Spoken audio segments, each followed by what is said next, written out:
هو الذي أرسل رسوله بالهدى ودين الحق ليظهره على الدين كله ولو كره المشركون. أما بعد، فقد قال الله تعالى في محكم تنزيل العظيم والفرقان المجيد: أعوذ بالله من الشيطان الرجيم. بسم الله الرحمن الرحيم. يا أيها الناس اتقوا ربكم الذي خلقكم من نفس واحدة وخلق منها زوجها وبث منهما رجالا كثيرا ونساء واتقوا الله الذي تساءلون به والأرحام إن الله كان عليكم رقيبا. قال نبينا صلى الله عليه وسلم: فإن أصدق الحديث كتاب الله، فخير الهدي هدي محمد صلى الله عليه وسلم، وشر الأمور محدثاتها، كل محدثة بدعة، كل بدعة ضلالة، وكل ضلالة في النار، أو كما قال نبينا صلى الله عليه وسلم. وكان الله أعلم. سبحانك لا علم لنا إلا ما علمتنا إنك أنت العليم الحكيم. رب اشرح لي صدري ويسر لي أمري واحلل عقدة من لساني يفقهوا قولي. وقال تعالى: يا أيها الذين آمنوا اتقوا الله وقولوا قولا سديدا يصلح لكم أعمالكم ويغفر لكم ذنوبكم فمن يطع الله ورسوله فقد فاز فوزا عظيما. எல்லையற்ற ஆற்றலையும் இணையற்ற கிருபையும் தன் வசம் கொண்டிருக்கின்ற இம்மை மறுமை என்று சொல்லக்கூடிய இருவேறு உலகத்தை ஆட்டி படைத்துக் கொண்டிருக்கின்ற மாபெரும் ஆட்சியாளன், எல்லாம் வல்ல அல்லாஹ் ஜல்லஷானு வ தஆலாவின் சாந்தியும் சமாதானமும் நம் உயிரிலும் மிஞ்சிய ஒப்பற்ற தலைவர், அகில உலகத்திற்கு ஒரு வழிகாட்டி எம்பெருமானார் ரசூலே கரீம் ஸல்லல்லாஹு அலைஹி வஸல்லம் அவர்களின் மீதும், அவர்களுடைய இரத்த சொந்தங்கள் இன்னும் அவர்களது வழியை எந்த துன்பங்கள் வந்திட்ட போதும் தளர்ந்து விடாது துணிவோடு வரவேற்று வாழ்ந்து காட்டிய அந்த உத்தம தோழர்களின் மீதும், இன்னும் இம்மையிலே இறைவனுடைய திருப்பொருத்தத்தோடு வாழ்ந்து மறுமையில் தங்களுக்குரிய இடத்தை சுவனமாக பதிவு செய்துவிட்ட இறை நேசர்களின் மீதும், இன்னும் அது போன்றதொரு ஆவலோடும் ஆர்வத்தோடும் அமர்ந்திருக்கின்ற நம் அனைவரின் மீதும் இறைவனின் சாந்தியும் கிருபையும் கருணையும் அருளும் என்றென்றும் வற்றாத ஜீவநதியாய் வெளிந்தோடட்டுமாக. இறைவனுடைய ஒரு மாபெரும் கிருபையின் காரணத்தினால் அவனுடைய மகத்தான இந்த மார்க்கத்தை அறிந்து கொள்ள வேண்டும். அப்படி அறிந்து கொள்ளப்படும் மார்க்கம் மக்கள் மன்றத்திலே கூடுதல் குறைவின்றி ஒளிவு மறைவின்றி எடுத்துச் சொல்லப்பட வேண்டும். நாமும் நேர்வழி பெற வேண்டும் என்ற ஒரு நல்ல எண்ணத்தை அடிப்படையாக கொண்டு மூமின்களுடைய சிறப்புக்குரிய நாளான இந்த ஜும்மா தினத்திலே நாம் எல்லாம் ஒன்று குழுமி இருக்கிறோம். இப்படிப்பட்ட வாய்ப்பினை தந்தமைக்காக இந்த வையகத்தை படைத்து காத்து ரட்சித்து பரிபாலித்துக் கொண்டிருக்கின்ற அந்த வல்ல நாயனுக்கே எல்லா புகழும். அல்ஹம்துலில்லாஹ். அன்பிற்குரிய சகோதர சகோதரிகளே, உலகத்தில் அல்லாஹ் தஆலா இந்த மனித சமூகத்தை படைத்து அவர்களுக்கு தேவைக்கு அதிகமாகவும் எல்லா விதமான நிகமத்துகளை வாரி வழங்கி இவர்களுக்கென்று நேர்வழியை காண்பித்து இவன் நன்மையின் பக்கம் திரும்பக்கூடியவனாக மாற வேண்டும் என்பதை அல்லாஹ் ரப்புல் ஆலமீன் எதிர்பார்க்கிறான். காரணம், இவர்களிடமிருந்து இவர்களுக்கு தன்னிடமிருந்து எல்லா விதமான நியமத்துகள் அருட்கொடைகள் பரிபூரணமாக இவர்களுக்கு வழங்கப்படுகிறது. அப்படி வழங்கிய நியமத்துகளை இவர்கள் எந்த அளவிற்கு எச்சரிக்கையோடு பயன்படுத்தி அல்லாஹ்வுக்கு நன்றி செலுத்தக்கூடியவனாக, அல்லாஹ்வின் பக்கம் நன்மையின் பக்கம் திரும்பக்கூடியவனாக இந்த மனிதன் இருக்கிறான் என்பதை அல்லாஹ் பார்த்து கொண்டிருக்கிறான். அப்ப இவர்களுக்கு எல்லா விதமான பொருட்கள் கொடுக்கப்பட்டிருப்பது, இவர்களுக்கு தேவையான வசதிகள் செய்து கொடுக்கப்பட்டிருப்பது, இவையெல்லாம் எதற்கு என்று சொன்னால் இவன் நன்மையின் பக்கம் திரும்ப வேண்டும் என்பதற்காக வேண்டி, நன்மையின் பக்கம் விரைந்து செயலாற்ற வேண்டும் என்பதற்காக வேண்டி. அல்லாஹ் தஆலா அதனால் தான் சொல்லுகிறான் சூரத்துல் பக்ராவுடைய 148வது வசனத்தில், ஃபஸ்தபிகுல் ஹைரா, நீங்கள் நன்மையின் பக்கம் முந்தி செல்லுங்கள் என்று அல்லாஹ் ரப்பல் ஆலமீன் சொல்லி காட்டுகிறான். ஒருவருக்கொருவர் நன்மை செய்வதற்கு தயாராக இருந்து கொள்ளுங்கள். ஏனென்றால் ரசூலுல்லாஹி ஸல்லல்லாஹு அலைஹி வஸல்லம் அவர்கள் குறிப்பிடுகின்ற பொழுது, சஹாபாக்களிடத்திலே பேசுகின்ற பொழுது அல்லாஹ்வுடைய தூதர் சொன்னார்கள், மக்களே, நான் உங்களுக்கு உபதேசம் செய்து கொண்டிருக்கிறேனே, இந்த காலம் இந்த உலகத்துடைய இந்த வாழ்க்கையுடைய ஆண்டுகளிலேயே மிகச் சிறந்தது. இந்த வாழ்க்கை என்பது ஹைரல் குரூனி கருணி, இந்த வாழ்க்கை என்பது என்னோடு நீங்கள் பழகிக் கொண்டிருக்கிறீர்கள், நான் உங்களோடு பேசிக் கொண்டிருக்கிறேன். அப்படி பேசிக் கொண்டிருக்கிற இந்த காலம் சிறந்தது. அதற்கு அடுத்து எடுத்துக்கொண்டீர் என்று சொன்னால் அடுத்தது சும்மல்லதீன யலூனஹும், அது அதற்கு அடுத்த ஆண்டுகள், அதற்கு அடுத்த நூற்றாண்டுகள், சும்மல்லதீன யலூனஹும் அதற்கு அடுத்த நூற்றாண்டு என்று சொல்லி நபி ஸல்லல்லாஹு அலைஹி வஸல்லம் அவர்கள் சொல்லி காட்டினார்கள். அதை தாண்டி விட்டால் சஹாபாக்கள் கேட்கிறார்கள், யா ரசூலுல்லாஹ், நாம் வாழ்ந்து கொண்டிருக்கிறோம், நம்மை தாண்டி ஒரு நூற்றாண்டை பற்றி பேசுகிறீர்கள், அதற்கு பிறகு ஒரு தலைமுறையை பற்றி பேசுகிறீர்கள், இந்த தலைமுறையை தாண்டி விட்டு என்று சொன்னால் அடுத்து என்ன நடக்கும்? அல்லாஹ்வுடைய தூதர் திரும்ப சொன்னார்கள், பாத்திரு பில் அமாலி சாலிஹா, குழப்பங்கள் தலை தூக்க ஆரம்பிக்கும். அப்படி தலை தூக்க ஆரம்பிக்கின்ற பொழுது அமாலு சாலிஹா, நீங்கள் நன்மையின் பக்கம் விரைந்து கொள்ளுங்கள், உங்களுடைய செயல்களை அழகாக்கிக் கொள்ளுங்கள், உங்களுடைய இபாதத்துகளை அழகுபடுத்திக் கொள்ளுங்கள். ஏனென்று சொன்னால் அல்லாஹ்வுடைய தூதர் தொடர்ந்து சொல்லி காட்டினார்கள். அந்த நேரத்தில் அல்லாஹ்வை நம்புகிற மக்களை பற்றி சொல்லுகின்ற பொழுது குறிப்பிட்டார்கள், அந்த வாழ்க்கை மிக கடினமானதாக இருக்கும். அந்த வாழ்க்கை எப்படிப்பட்டதாக இருக்கும் என்று சொல்லுகின்ற பொழுது யுஸ்பிஉ ரஜுலுல் முஃமினின், அந்த மூமின் என்று சொல்லக்கூடியவர், இறை நம்பிக்கையாளர் என்று சொல்லக்கூடியவர், அவருடைய நிலை வயும்சிஹு காஃபிரா, காலையிலே அந்த மனிதன் மூமினா இருக்கக்கூடிய இறை விசுவாசி மாலையிலே காபிராக மாறி போய்விடுவான். எவ்வளவு பெரிய பாரதூரமான வார்த்தை என்று யோசித்து பாருங்க. காலையிலே இறை நம்பிக்கையாளனா இருக்கக்கூடிய ஒரு விசுவாசி, ஒரு நம்பிக்கையாளன், மாலையிலே ரசூலுல்லாஹி ஸல்லல்லாஹு அலைஹி வஸல்லம் சொல்லி காட்டுகிறார்கள் வயும்சிஹு காஃபிரா, இவன் மாலையிலே பார்க்கின்ற பொழுது அல்லாஹ்வை நிராகரிக்கிற, அல்லாஹ்விடத்தில் கோபத்தை உண்டாக்குகிற, அல்லாஹ்விற்கு எரிச்சல் ஊட்டுகின்ற காரியத்தை செய்யக்கூடியவனாக இருப்பான். அதோடு விட்டார்களா? மாலையிலே இருக்கக்கூடிய மனிதனை பற்றி பேசுகின்ற பொழுது சொன்னார்கள் வயும்சிஹு முஃமினன், மாலையிலே மூமினா இருக்கக்கூடிய அடியான் காலையிலே பார்க்கின்ற பொழுது வயுஸ்பிஹு காஃபிரா, அவன் காலையிலே காஃபிராக இருப்பான் என்று சொல்லி ரசூல் ஸல்லல்லாஹு அலைஹி வஸல்லம் பதிவு செய்கிறார்கள். என்று சொன்னால் அதை மாத்திரம் என்று சொல்லவில்லை, திரும்ப சொல்லுகின்ற பொழுது அல்லாஹ்வுடைய தூதர் சொன்னார்கள், உலகத்திற்காக மார்க்கத்தை அவன் விற்று விடுவான் என்று சொன்னார். உலகத்திற்காக, உலகத்தில் கிடைக்கின்ற சுகபோகங்களுக்காக, உலகிலே கிடைக்கின்ற ஆசாபாசங்களுக்காக இவன் மார்க்கத்தையே விட்டு விடுவான், விலை பேசி விடுவான் என்று குறிப்பிடுகிறார். என்று சொன்னால் இந்த உலகத்தை பொறுத்தவரையிலே இஸ்லாத்தை வீசி எறிகின்ற காலம், இஸ்லாத்தை வீசி எறிகின்ற காலம், உலகத்தை நேசிக்கிற காலம், அநியாயங்களை நன்மைகளாக கருதுகின்ற காலம், மோசடியை விரும்புகின்ற காலம், நம்பிக்கையை பாழ்படுத்துகின்ற காலம். அந்த காலத்திலே நாம் வாழ்ந்து கொண்டிருக்கிறோம் என்று சொன்னால் அல்லாஹ்வுடைய தூதர் தெளிவாக குறிப்பிட்டார்கள், அல்லாஹ் ரப்பல் ஆலமீன் 2 நிஅமத்துகளை உங்களுக்கு வழங்கி இருக்கிறான். அந்த நிஅமத்துகளை நீங்கள் பெற்றுக்கொண்டே அல்லாஹ்வுக்கு மோசம் செய்து கொண்டிருக்கிறீர்கள் என்று குறிப்பிட்டார்கள். ஒன்று சுஅத், இன்னொன்று ஃபுரா. சுஅத் என்று சொன்னால் ஆரோக்கியம், ஃபுரா என்று சொன்னால் ஓய்வு. இரண்டையும் அல்லாஹ் தஆலா உங்களுக்கு வழங்கி இருக்கிறான். அதை பெற்றுக்கொண்டு நீங்கள் அல்லாஹ்விற்கு மோசடி செய்கிறீர்கள். ஆரோக்கியமாக ஆரோக்கியத்தை அல்லாஹ் வழங்கி இருக்கிற பட்சத்தில் அந்த ஆரோக்கியத்தை எடுத்துக்கொண்டு அல்லாஹ்வுக்கு மாறு செய்து கொண்டிருக்கிறீர்கள்.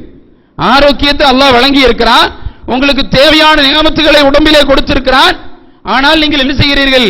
அல்லாஹ்விற்கு மாறு செய்து கொண்டிருக்கிறீர்கள். பார்க்கிறோமா இல்லையா? இன்றைக்கு இந்த மனிதனுக்கு எந்த நோயும் இல்லை, எந்த விதமான கேடுகளும் இல்லை. ஆனால் அந்த நேரத்திலே இவன் அல்லாஹ்வை விரும்புகிறானா, அல்லாஹ்வை அஞ்சுகிறானா, நன்மையின் பக்கம் முந்தி செல்கிறான் என்று சொன்னால் இல்லை. தொலைக்காட்சியை பார்த்துக் கொண்டு உணவை உள்ளே தள்ளிக் கொண்டிருக்கிறான். தொலைக்காட்சியை பார்த்துக் கொண்டு உணவு போய்கொண்டே இருக்கிறது, அதை பற்றி அவனுக்கு தெரிவதில்லை. ஆனால் தொண்டைக்குழியிலே உணவு நின்றுவிட்டால், இந்த மனிதனுக்கு மாற்றமாக நடந்தால், ஒரு உணவு உங்களுடைய வாய்க்குள்ளே நுழைந்து வெளியே வருகின்ற பொழுது எத்தனை உறுப்புகள் உள்ளே வேலை செய்து கொண்டிருக்கிறது சகோதரர்களே. ஆனால் அந்த நியமத்தை பற்றி இவன் கண்டுகொள்வதே கிடையாது.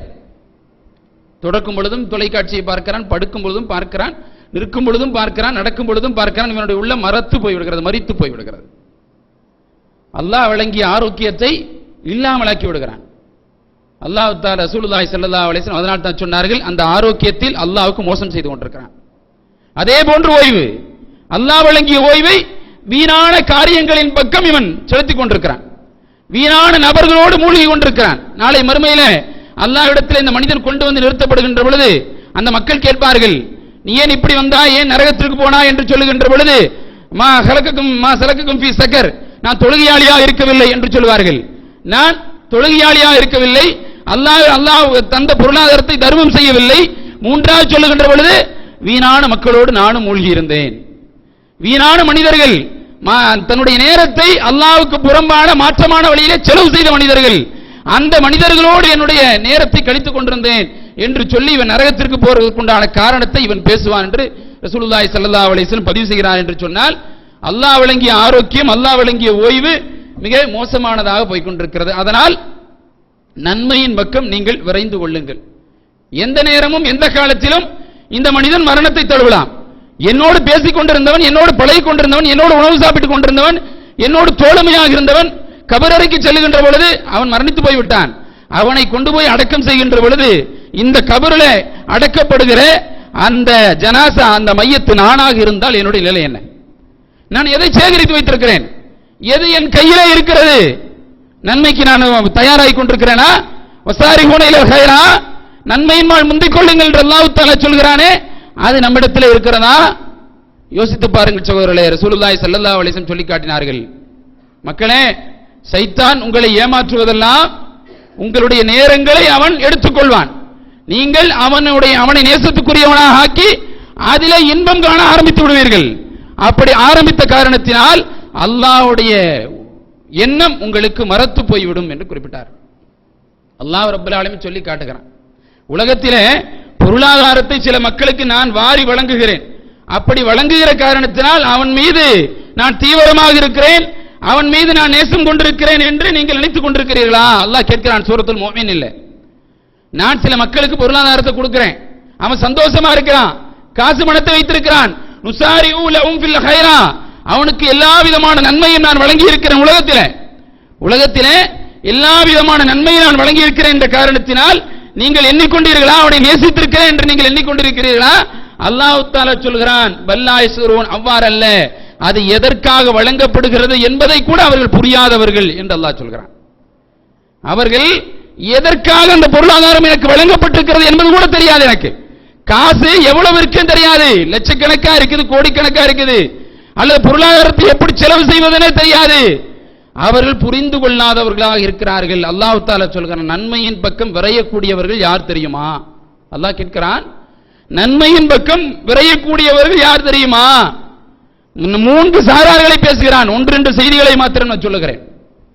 அல்லாஹ் தஆலா தொடர்ந்து சொல்லுகின்ற போது சொல்கிறான், இன்னல் லதீனஹும் மின் ஹஷியத்தின் ரப்பிஹிம் முஸ்பிகூன், யார் அல்லாஹ்விற்கு உண்மையாகவே அஞ்சிக் கொண்டிருக்கிறார்களோ, அல்லாஹ்விற்கு உண்மையாக தன்னுடைய இறைவனுக்கு உண்மையாக பயப்படக்கூடியவர்களாக இருக்கிறார்களோ அவர்களும். அல்லாஹ் சொல்றான், அல்லாஹ்வுக்கு பயப்படுவது என்பது, அல்லாஹ்விற்கு அஞ்சுவது என்பது, சஹாபாக்கள் அந்த மக்கள் நிராகரிப்பினுடைய ஓரத்திலே இருந்தார்கள், மார்க்கத்திற்கு முரணான காரியங்களை செய்து கொண்டிருந்தார்கள்.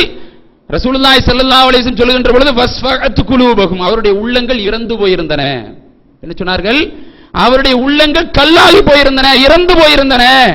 அப்படி இறந்து போன உள்ளத்தில் எது நீரை கொண்டு வந்தது, எது கல்லும் கரையுமாறு மாற்றியது என்று சொன்னால் அல்லாஹ்வுடைய பயம், அல்லாஹ்வுடைய அச்சம்.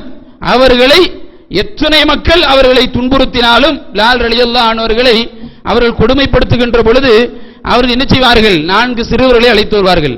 அழைத்து வந்து கழுத்திலே கயிறு கட்டி, ஒரு வட்ட கயிறு கட்டி, அந்த கயிறுல 4 கயிறு, கிளை கயிறு தொங்க விடுவாங்க. கிளை கயிறு தொங்கவிட்டு ஒவ்வொரு கயிறையும் ஒவ்வொரு பக்கம் அந்த சிறுவர்கள் இழுப்பார்கள், பெரியவங்க கூட கிடையாது. சிறுவர்கள் ஒவ்வொரு கையில பிடித்து இழுப்பார்கள். கழுத்து இருபட்டு கொண்டே போகும். கழுத்து எந்த பக்கம் இழுக்கிறான்னு தெரியாது, அப்படி இழுபட்டு கொண்டே போகும். அப்படி போகின்ற பொழுது உமையா கேட்பான், வலிக்கிறதா இல்லையா, வருத்தம் ஏற்படுகிறதா இல்லையா, விட்டுவிட முடியுமா, நீ இஸ்லாத்தின் பக்கம் திரும்பி விடுகிறாயா, இதை புறக்கணித்து விடுகிறாயா என்று பிலாலிடத்திலே கேட்கின்ற பொழுது அவர்கள் திரும்ப சொன்ன பதில் அதுதான், நான் என்னுடைய உள்ளத்தை அல்லாஹ்வுடைய கையிலே ஒப்படைத்திருக்கிறேன், உன்னிடத்தில் அல்ல, அல்லாஹ்வுடைய கையிலே ஒப்படைத்திருக்கிறேன்.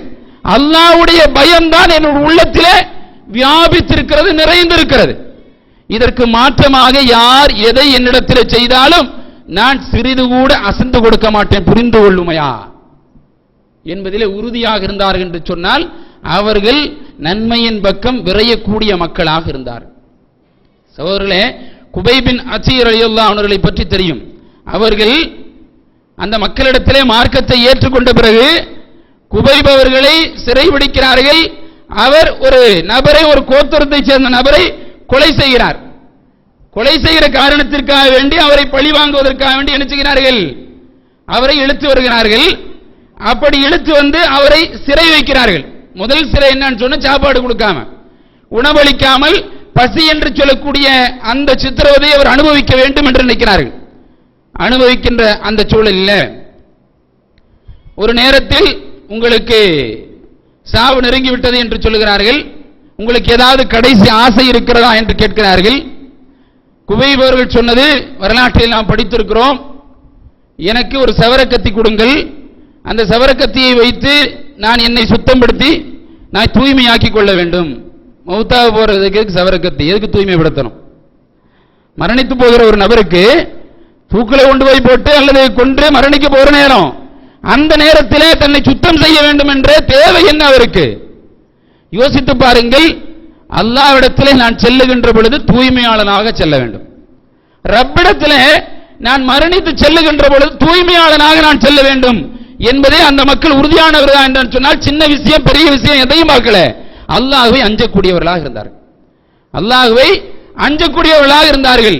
அல்லாஹ்வுடைய பெயர் அவர்களுக்கு சொல்லப்பட்டாலோ, அல்லாஹ் திக்ரில்லாஹ் என்று அவரிடத்தில் பேசப்பட்டாலோ, வஜிலத்து குலூபஹும் சாதத்துல் ஈமானா, அவருடைய ஈமான், அவருடைய இறையச்சம், அவருடைய தக்வா அதிகரித்தது என்று அல்லாஹ் தஆலா சொல்கிறார். என்றால் அவர் நிறுத்தப்படுகிறார், பசி என்ற வேதனையிலே ஆழ்த்தப்படுகிறார். கத்தி கொடுக்கப்பட்ட உடனே ஜைனப் என்று சொல்லக்கூடிய அவருடைய கொலை செய்யப்பட்டவருடைய சாது ஆரிசா என்று சொல்லக்கூடிய அவர்தான் கொலை செய்யப்பட்டார். அவருடைய மகள் ஜைனப், அவர் என்ன செய்கிறார், தவறுதலாக குவைபிடத்தில் ஓடி வந்து விடுகிறார். அது குழந்தை, குவைபிடத்தில் ஓடி வந்து விடுகிறார். ஓடி வந்த உடனே அவர்களுடைய முகத்தை எல்லாம் குவைப் அவர்கள் பார்க்கிறார்கள். ஒரே அதிர்ச்சி. காரணம் என்ன? அவர் தூக்கு தண்டனை பெறக்கூடிய ஒரு கைதி, அவரிடத்தில் கத்தி இருக்கிறது. இவரை கொண்டு வந்து நிறுத்தினால் இந்த குழந்தையை அவர் பிளாக்மெயில் பண்ணலாம். சாதாரண எல்லா மனசுலையும் தோன்ற எண்ணம் தானே அது, அவர் ஏதாவது செய்து விடலாம் என்று பார்க்கிறார்கள். அப்ப குபைப் அவர்கள் திரும்ப சொன்னார்கள், நீங்கள் பயப்படாதீர்கள், நீங்கள் வாழ்கின்ற வாழ்க்கையை போன்றதல்ல எங்களுடைய வாழ்க்கை. நாங்கள் நாளை மறுமையிலே ரப்பிடத்திலே பதில் சொல்ல வேண்டும் என்ற இறையச்சத்திலே வாழ்ந்து கொண்டிருக்கிறோம், பயப்படாதீர்கள் என்று சொல்லி அந்த குழந்தையை தன்னுடைய மடியிலே அமர வைத்து அதை பாசத்தோடு பார்க்கிறார்கள். பார்த்துவிட்டு அந்த குழந்தையை அனுப்பிவிடுகிறார். அனுப்பிவிட்ட உடனே தன்னுடைய தேவைகளை எல்லாம் முடித்துவிட்டு திரும்ப சொன்னார்கள், எனக்கு 2 ரக்காத் தொழ அனுமதியுங்கள் என்று சொன்னார்கள். முதலில் மரணிப்பதற்கு முன்னால் 2 ரக்காத் தொழுகையை தொழக்கூடிய பழக்கத்தை கொண்டு வந்தவர்கள் குபைப் அவர்கள் தான். அப்ப அவர் என்ன செய்றாரு, நீங்கள் எனக்கு 2 ரக்காத் தொழ அனுமதியுங்கள் என்று சொல்லுகின்ற பொழுது தொழ அனுமதிக்கிறார்கள். அப்படி தொழுது முடித்துவிட்டு சொல்கிறார்கள், நான் இந்த மரணத்தின் மீது பயம் இருக்கின்றது நீங்கள் நினைத்துக் கொண்டால் நான் என்ன செஞ்சிருப்பேன், அதை நினைக்கிறேன்னு சொன்னா இன்னும் கூடுதலாக தொழுதிருப்பேன். ஆனால் நீங்கள் அப்படி நினைத்து வருவீர்கள் என்ற காரணத்திற்கு தான் சுருக்கி தொழுதேன் என்று சொல்லி குபைப் அவர்கள் சொல்லி காட்டுகிறார். அதுவரை இல்லாத மரண தண்டனை அவருக்கு நிறைவேற்றப்பட்டது. அதாவது பெரிய பனை மரத்தை கொண்டு வந்து நிறுத்தி அந்த பனை மரத்திலே குபைப் அவர்களை கட்டி வெட்ட ஆரம்பித்தார்கள். 72வது குத்தலிலே அவர் உயிர் துறந்தார். 70 முறை குத்துகிறார்கள். 72வது குத்துகளிலே குபைப் அவர்கள் மரணித்து போனார்கள் என்று வரலாறு சொல்லுகிறது. அப்போ கிட்டத்தட்ட 20-25 குத்துக்களை தாண்டி ரத்தம் ஓடிக்கொண்டிருக்கிறது. அப்படி ஓடிக்கொண்டிருக்கிற பொழுது அபு சுஃபியான் வருகிறார். வந்து கேட்டார், குபைபே, இப்போ மனசு தோணுதா இல்லையா? உன் மனசு தோன்றுகிறதா இல்லையா? பேசாம வீட்டுக்குள்ள இருந்திருந்தா இந்த சிக்கல் வந்திருக்குமா, இந்த பிரச்சனை வந்திருக்குமா, இது போன்ற ஒரு கஷ்டத்திற்கு நீ ஆளாகி இருப்பாயா? நீ யோசித்து பார். முகமது இந்த இடத்துல இருந்திருந்தா, நான் தப்பிச்சிருந்தா எவ்வளவு நல்லா இருக்கும் உன்னுடைய உள்ளம் சொல்லுதா இல்லையா? எப்படியெல்லாம் அவர்கள் அவர்களுடைய அல்லாஹ்வுடைய பயத்தை, ஈமானுடைய உறுதியை சோதித்தார்கள் என்று பாருங்கள். ஈமானுடைய உறுதி எப்படி சோதிக்கப்பட்டது நீ நினைக்கிறியா? மனசளவில் நினைக்கிறியா? அற்ப ஜீவியை பார்ப்பதை போல குபைப் அவர்கள் அபு சுஃபியானை பார்த்தார்கள். சுஃபியானே, ஒன்று தெரிந்து கொள், அல்லாஹ்வுடைய தூதர் அவருடைய காலில் முள் குத்துவது என்ற வார்த்தையை பயன்படுத்துவதற்கு முன்னால் ஒரு வார்த்தையை பயன்படுத்துகிறார். அபு சுஃபியானே, என்னுடைய தலைவர் இந்த இடத்திற்கு வருவதை கூட நான் விரும்பவில்லை, இந்த இடத்திற்கு வருவதை கூட நான் விரும்பவில்லை, அப்படி வந்தால் அவர் காலில் முள் தைப்பதை கூட நான் விரும்ப மாட்டேன் என்று சொல்லி குபைப் அவர்கள் திரும்ப பதில் சொல்லுகிறார். அதற்கு பதிலாக குத்துகள் அதிகரித்தது. அவருடைய இரையச்சம் பரிசோதிக்கப்படுகிறது. அல்லாஹ்வுடைய பயம், அவர்கள் எப்படி இருக்கிறார்கள் என்ற சிந்தனை அவரிடத்தில் பரிசோதிக்கப்படுகிறது. அதில் அவர்கள் உறுதியானவர்களாக திகழ்ந்தார்கள் என்பதை பார்க்க. இப்ப அல்லாஹ்வை நேசிக்கிற, அல்லாஹ்வை பயப்படுகிற எந்த மக்களை நீங்கள் எடுத்துக்கொண்டாலும் சரி, இந்த ஜைனப் ஒரு கட்டத்தில் அறிவித்தார். என்ன அறிவித்தார் சொன்னா, இவர் பசியில் சித்திரவதை செய்து கொண்டிருக்கின்ற பொழுது இந்த குழந்தை அந்த அறையை பார்க்கிறது. அந்த அறையிலே குபைப் அவர்கள் திராட்சையை சாப்பிட்டுக் கொண்டிருந்தார். அந்த நேரத்தில் திராட்சை விளைகின்ற நேரம் அல்ல அது. அந்த நேரத்தில் திராட்சை விளைகின்ற நேரம் அல்ல அது. அறையில் அடைத்து வைக்கப்பட்டிருக்கின்ற பொழுது குபைப் அவர்களிடத்தில் ஒரு திராட்சை குலை அவரிடத்தில் இருந்தது என்று இந்த ஜைனப் அவர்கள் பின்னாளில் அறிவிக்கிறார்கள். அப்ப அல்லாஹ்வை நேசிக்கிற, அல்லாஹ்வை விரும்புகிற, அல்லாஹ்வினை பயம் கொள்ளுகிற மக்களுக்கு அல்லாஹ் தஆலா எல்லா புறத்திலிருந்தும் உதவி செய்து கொண்டே இருக்கிறார். அவர் மரணிக்கின்ற பொழுது அந்த இடத்திலிருந்து ஒரு நபர் பார்த்து கொண்டிருக்கிறார். சஅத் இப்னு ஆமிர் என்று சொல்லக்கூடிய ஒரு நபர்.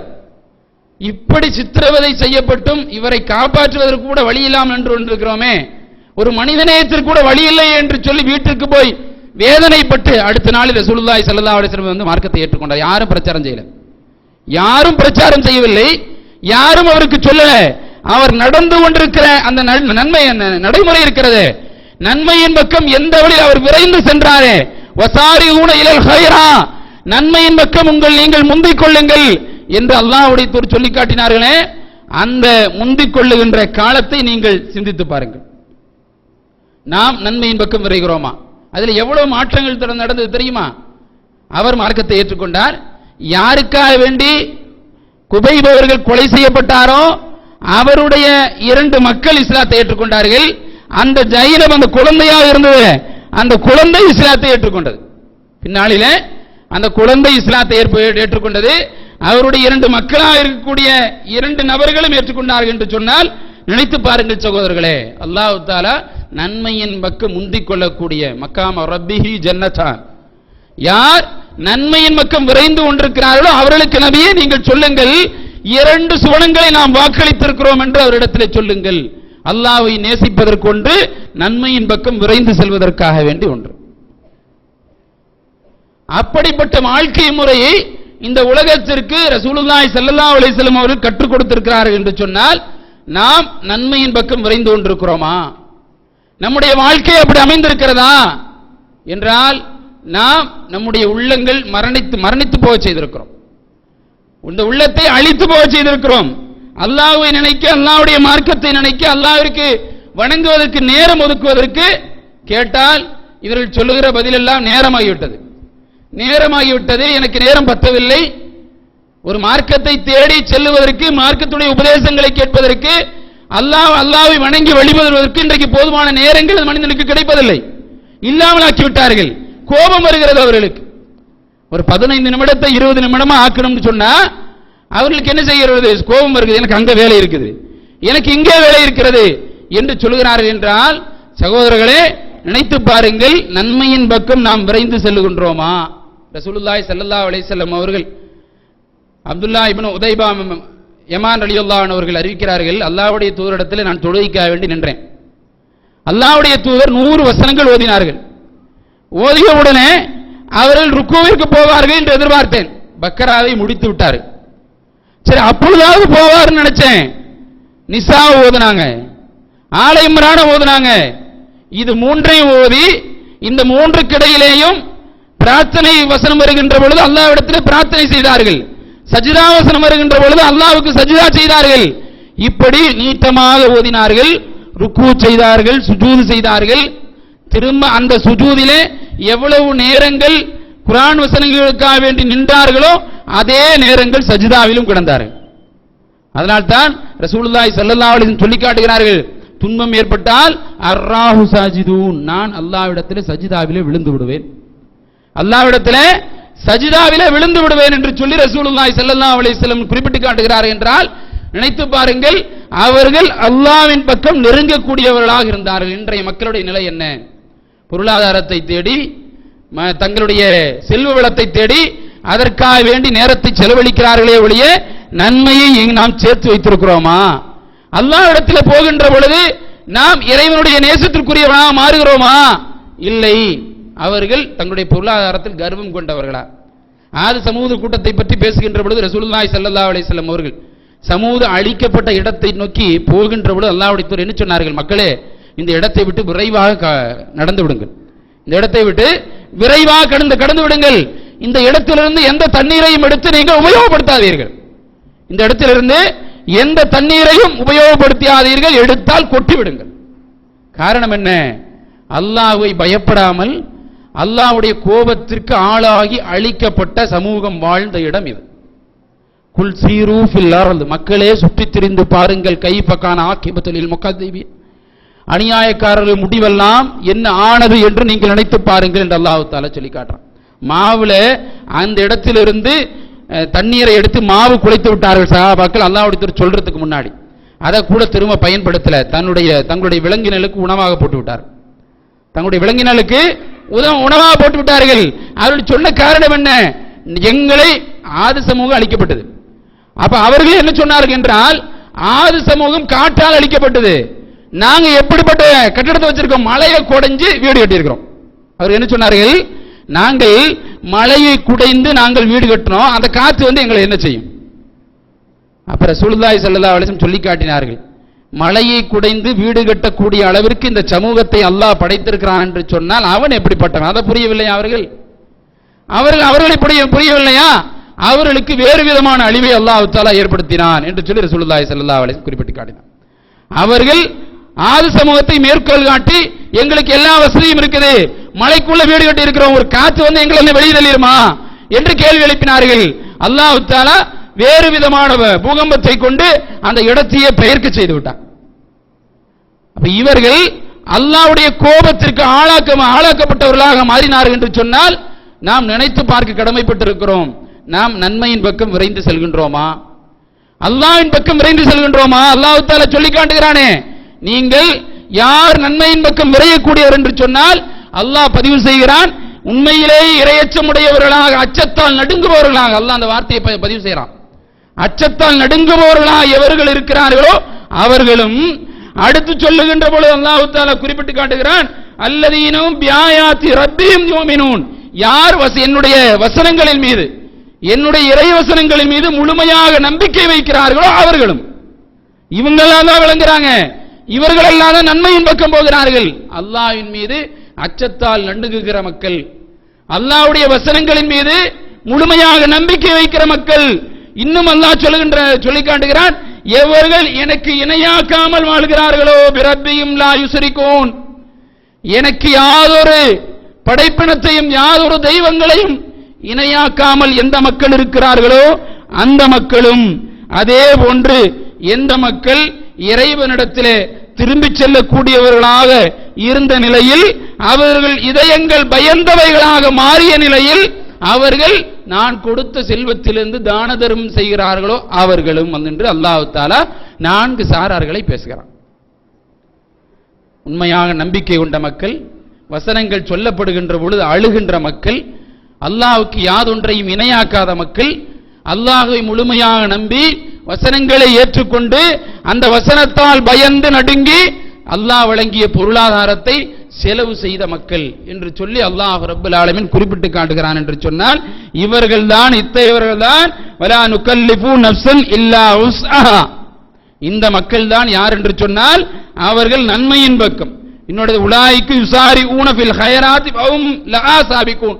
இந்த மக்கள் தான் நன்மையின் பக்கம் விரையக்கூடியவர்களாக இருக்கிறார்கள், அதிலே ஒருவருக்கொருவர் முந்தக்கூடியவர்களாக இருப்பார்கள். அல்லாஹ் அதிலே 2 சாரார் பதிவு செய்யறான். இந்த 4 கேட்டகரியில இவர்கள் நன்மையின் பக்கம் விரைகிறார்கள். அப்படி விரைகிற மக்கள் ஒருவருக்கு ஒருவர் முந்தக்கூடியவர்களாக இருக்கிறார்கள். நன்மையில அளவுகோல சொல்லி அந்த நன்மையில அவர் போட்டி போடக்கூடியவராக இருக்கார் என்று சொன்னால் இஸ்லாமிய சமூகம் நினைத்து பார்க்க வேண்டும், நன்மையின் பக்கம் நாம் செல்லுகிறோமா என்பதை. நன்மையின் பக்கம் நாம் செல்லுகிறோமா, நன்மையை நேசிக்கிறோமா, அல்லாஹ்விடத்திலே நாம் தௌபா செய்து கொண்டிருக்கிறோமா? சுபனம் உங்களுக்கு எளிதாகிவிடும் எப்பொழுது என்று சொன்னால் இந்த மனிதர்கள் தூங்கிக் கொண்டிருக்கிற உலகமெல்லாம் தூங்கிக் கொண்டிருக்கிற சமயத்தில் நீங்கள் அல்லாஹ்வுக்காக வேண்டி வணங்கி நீங்கள் வழிபடுகிற உங்கள் நேரத்தை செலவழித்தால் எளிதாக நீங்கள் சுவனம் சென்று விடுவீர்கள் என்று ரசூலுல்லாஹி ஸல்லல்லாஹு அலைஹி வஸல்லம் குறிப்பிட்டு காட்டினார். அன்பிற்குரிய சகோதரர்களே சகோதரிகளே, நாம் அல்லாஹ்வின் பக்கம் நெருங்கக்கூடியவர்களாக லஅல்லஹும் யர்ஜிஹூன் மறுமையின் பக்கம் நெருங்கக்கூடியவர்களாக நன்மையின் பக்கம் நெருங்கக்கூடியவர்களாக மாற வேண்டும் என்பதை புரிந்து கொள்ளுங்கள். ரசூலுல்லாஹி ஸல்லல்லாஹு அலைஹி வஸல்லம் குறிப்பிட்டு காட்டினார். நீங்கள் மரணித்து போனால் உங்களை தொடர்ந்து 3 செயல்கள் வருகிறது. ஒன்று உங்கள் குடும்பம் வரும், ஒன்று உங்களுடைய குடும்பம் வரும், இரண்டாவது உங்களுடைய செல்வம் இருக்கிறது, மூன்றாவது உங்களுடைய செயல்கள். மூன்றும் உங்களை தொடர்ந்து வருகிறது. தொடர்ந்து வருகின்ற 3 காரியங்கள் நீங்கள் மரணித்து விட்டால், உங்களை அடக்கம் செய்து விட்டால் உங்களுடைய குடும்பம் உங்களை விட்டு திரும்பி போய்விடும், உங்களுடைய செல்வம் உங்களுடைய வீட்டோடு நின்றுவிடும், உங்களுடைய அமல்கள் உங்களுடைய நற்காரியங்கள் தான் உங்களை பின்தொடர்ந்து வர இருக்கிறது என்பதை நீங்கள் நினைத்து பாருங்கள் என்று சொல்லி ரசூலுல்லாஹி ஸல்லல்லாஹு அலைஹி வஸல்லம் அவர்கள் குறிப்பிட்டு காட்டினார். என்று சொன்னால் நாம் நம்மை தற்காத்துக் கொள்ள வேண்டும். அல்லாஹ்வுடைய ஒரு உபமானத்தோடு சொல்லி காட்டினார். ஒரு குதிரை ஒரு ஆப்பு கட்டையிலே கட்டி வைக்கப்பட்டிருக்கிறது. ஒரு குதிரை ஒரு ஆப்பு கட்டையிலே ஒரு கட்டையிலே கட்டி வைக்கப்பட்டிருக்கிறது. அந்த குதிரை என்ன செய்யும்? கொஞ்சம் தூரம் போகும், போகின்ற பொழுது அந்த குதிரையில கயிறு இழுக்கும், இதுக்கு மேல நம்ம போக முடியாதுன்னு சொல்லி திரும்பி வந்துடும். அந்த குதிரை திரும்ப தனக்கு கொடுக்கப்பட்டிருக்க எல்லை இவ்வளவுதான், இவ்வளவு தூரம் தான் போக முடியும், இனிமேல் போக முடியாது என்று சொல்லி திரும்ப வந்துவிடும். ரசூலுல்லாஹி ஸல்லல்லாஹு அலைஹி வஸல்லம் குறிப்பிட்டு காட்டினார்கள், நீங்கள் தவறிழைக்காதவர்கள் அல்ல, பாவம் செய்யாதவர்கள் அல்ல, ஆனால் அதற்கு லிமிட் இருக்கிறது. அந்த இடத்தை தாண்டிட்டா இனி நம்ம போனா நாம பாத்திலின் பக்கம் போயிடுவோம், இது தவறு, இது கூடாது, நாம் அல்லாஹ்வின் பக்கம் திரும்பி விட வேண்டும் என்று சொல்லி அந்த இறையச்சமுள்ள அடியான் நன்மையின் பக்கம் திரும்பி வந்து விடுவான். அல்லாஹ்வுடைய தூதர் இன்னொரு இடத்துல சொல்லி காட்டினார்கள். ஒரு இடத்துல எல்லோரும் தங்கினார்கள். தங்குகின்ற பொழுது விறகு தேவைப்பட்டது, அது சுள்ளிய பொறுக்கணும். ஒவ்வொரு சஹாபியும் புறப்பட்டு போனாங்க. ஒவ்வொருத்தரும் ஒவ்வொரு குச்சி தான் பிடிங்கிட்டு வந்தாங்க. ஒவ்வொருவரும் போய் ஒரு குச்சி தான் எடுத்துட்டு வந்தாங்க. அந்த சஹாபாக்கள் எடுத்துக்கொண்டிருந்த குச்சி மிகப்பெரிய விறகு கட்டு போல ஆனது, மிகப்பெரிய விறகு கட்டை போல ஆனது. ரசூலுல்லாஹி ஸல்லல்லாஹு அலைஹி வஸல்லம் திரும்பி சொல்லி காட்டினார்கள், பார்த்தீர்களா, நீங்கள் கொண்டு வந்து ஒரு குச்சி தான், ஆனால் கொண்டு வந்தது பெரிய கட்டாகிவிட்டு. அதே போன்று ஒவ்வொரு பாவமாக செய்யக்கூடிய நீங்கள், ஒவ்வொரு தவறாக செய்யக்கூடிய நீங்கள், அது உங்களிடத்திலே சேர்ந்து சேர்ந்து உங்களை இந்த ஒரு விறகு கட்டு எப்படி ஒரு உணவை சமைப்பதற்கு பொருளாக மாறி போனதோ அதே போல நாளை மறுமையிலே நன்மையை எரிக்கக்கூடிய பொருளாக உங்களுக்கு மாறி போய்விடும் என்று குறிப்பிட்டு காட்டினார்கள். நாம் நினைத்து பார்க்க வேண்டும், அல்லாஹ் தஆலா நமக்கு ஆரோக்கியத்தை வழங்கி இருக்கிறான், நமக்கு ஓய்வை வழங்கி இருக்கிறான். இந்த 2 நிஅமத்துகளையும் கொண்டு நாம் எப்படி நன்மையின் பக்கம் விரைந்து கொண்டிருக்கிறோம் என்பதை சிந்தித்து பாருங்கள். அதிலே தவறிழைத்தால், அதிலே அங்கு விட்டுவிட்டால், கடைசி நேரத்தில் இருந்து கொண்டு யா அல்லாஹ் என்னை திருப்பி அனுப்பினால் நான் எல்லா நன்மையை ஆரம்பத்திலிருந்து செய்கிறேன்னு சொன்னா அல்லாஹ் தஆலா உன்னை போல நயவஞ்சகன் எவனும் கிடையாது என்று அல்லாஹ் தஆலா அந்த வார்த்தையை பதிவு செய்வான். ரசூலுல்லாஹி ஸல்லல்லாஹு அலைஹி வஸல்லம் குறிப்பிட்டு காட்டினார்கள், இறை நம்பிக்கையாளன் ஒரு பாவத்தை செஞ்சான், இறை நம்பிக்கையான அல்லாஹ்வை அஞ்சக்கூடியவன் ஒரு பாவத்தை செஞ்சா அவனுடைய உள்ளம் எப்படி இருக்கும் என்று தெரியுமா? ஒரு மலை அடிவாரத்திலே அவன் அமர்ந்து கொண்டிருப்பதை போல, அந்த மலை அந்த மனிதரின் மீது சாய்ந்து விடுமோ என்ற பயத்தை போல அவன் அஞ்சுவான் ஒரு பாவத்தை செஞ்சா. அல்லாஹ்விற்கு மாறு செய்யக்கூடியவனோ, அல்லாஹ்வை நிராகரிக்கக்கூடியவனோ, அவன் செய்யக்கூடிய பாவங்களை எல்லாம் அவன் மூக்கின் மேல் அமர்ந்து கொள்ளுகின்ற அல்லது மூக்கிற்கு முன்னால் வந்து போகின்ற ஈயை போல கருதுவான் என்று சொல்லி ரசூல் ஸல்லல்லாஹு அலைஹி வஸல்லம் குறிப்பிட்டு காட்டினார். தோழர்களே, தன்னுடைய தோழர்களை பார்த்து சொன்னார்கள், புரிந்து கொள்ளுங்கள், உங்கள் செருப்பு இருக்கிறத, செருப்புடைய 2 வார்கள் என்றால் செருப்புடைய ஒரு வார் சொர்க்கம், இன்னொரு வார் நரகம். அல்லாஹ்வுடைய தூதர் குறிப்பிட்டு காட்டினார்கள். உங்க வாரு உங்களுடைய காலுக்கு எவ்வளவு அண்மை இருக்கிறதோ அதே போலதான் சொர்க்கமும் இருக்குது, அதே போலதான் நரகமும் இருக்குது. செருப்புடைய வார் எந்த அளவிற்கு உங்களுடைய காலிலே சமீபமாக இருக்கிறதோ அதை போன்றுதான் சொர்க்கமும் இருக்கிறது, அதை போன்றுதான் நரகமும் இருக்கிறது என்று குறிப்பிட்டு காட்டினார். என்று சொன்னால் இஸ்லாம் என்பது இந்த மனிதர்களுக்கு எல்லா விதமான வாய்ப்பையும் வழங்கி இருக்கிறது. அல்லாஹ் தஆலா நாளை மறுமையிலே இவர்கள் எந்த விதமான பதிலையும் சொல்லாமல் இருப்பதற்காக வேண்டி அவர்கள் எல்லா விஷயத்தையும் பார்த்தார்கள், எல்லா விஷயத்திலும் தெரிந்து கொண்டார்கள், சின்ன சின்ன விஷயங்களிலிருந்தும் அவர்கள் பாடம் கற்றுக் கொண்டார்கள். நாம பார்க்கிறோம். இன்றைக்கு உலகம் முழுமைக்கு திரும்பி பார்த்தா இஸ்லாத்தை பின்பற்றுகிறார்களோ இல்லையோ, முஸ்லீம்கள் என்று சொன்ன காரணத்தினாலேயே அழிக்கப்படுகிறார். அவன் தன்னுடைய வாழ்க்கையில் இஸ்லாத்தை ஏற்றுக்கொண்டிருக்கிறானா, இஸ்லாத்தை ஃபாலோ பண்றானாங்கிறது தெரியாது. மார்க்கத்தை அவன் கொண்டிருக்கிறான், முஸ்லீம் என்று அறியப்படுகிறான்.